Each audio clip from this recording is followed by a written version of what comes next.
పహల్గామ్ అటాక్కి సాటిగా ఆపరేషన్ సింధూర్ సక్సెస్ఫుల్గా ప్లాన్ చేసిన వీరమణులు వాళ్ళే వ్యోమికా సింగ్ మరియు Sofia Qureshi. Wing commander Vyomika Singh Indian air ఫోర్స్లో ఆఫీసర్ ఫ్లయింగ్ బ్రాంచ్లో హెలికాప్టర్ పైలట్గా సర్వ్ చేస్తున్నారు. ఈమె 2004లో ఇండియన్ ఎయిర్ ఫోర్స్లో జాయిన్ అయ్యారు. ఈమె జమ్మూ అండ్ కాశ్మీర్ మరియు నార్త్ ఈస్ట్ ఇండియా మీదుగా చతక్ మరియు చీతా హెలికాప్టర్స్ని ఆపరేట్ చేస్తారు. నవంబర్ 2020లో ఆమె అరుణాచల్ ప్రదేశ్లో ఒక రెస్క్యూ మిషన్కు నాయకత్వం వహించి మారుమూల ప్రాంతాల్లో వైమానిక సహాయాన్ని అందించింది. డిసెంబర్ 2019న సింగ్ ఫ్లయింగ్ బ్రాంచ్లో శాశ్వత కమిషన్ను పొందారు. దీంతో ఆమె దీర్ఘకాలిక సామర్థ్యంతో సేవలందించేందుకు వీలు కల్పించారు. సోఫియా ఖురేషీ ఇండియన్ ఆర్మీలో సీనియర్ ఆఫీసర్, ప్రెజెంట్ కొలోనల్ హోదాలో ఉన్నారు. యునైటెడ్ నేషన్స్ శాంతి పరిరక్షక కార్యక్రమంలో భారత దళానికి నాయకత్వం వహించిన మొదటి మహిళగా ఆమె గుర్తింపు పొందింది.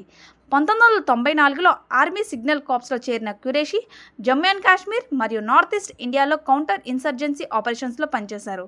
2001లో ఆమె ఆర్మీ యొక్క మొట్టమొదటి మొబైల్ డిజిటల్ కమ్యూనికేషన్ నెట్వర్క్ను డెవలప్ చేయడంలో సహాయపడింది.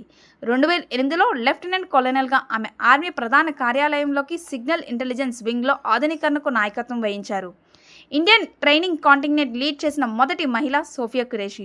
Operation Vijay, operation Parakram, United Nations మరెన్నో మెడల్స్ అందుకున్నవారు సోఫియా ఖురేషీ. వీళ్ళిద్దరూ కలిసి భారత మహిళలు సింధూరాన్ని చెరిపిన పాకిస్తానీస్కి ఆపరేషన్ సింధూర్తో గుణపాఠం నేర్పారు. ఇన్ఫర్మేషన్ నచ్చినట్టయితే లైక్ చేయండి, షేర్ చేయండి. ఇలాంటి మరిన్ని విషయాలు తెలుసుకోవడానికి సబ్స్క్రైబ్ చేసుకోండి. జై హింద్.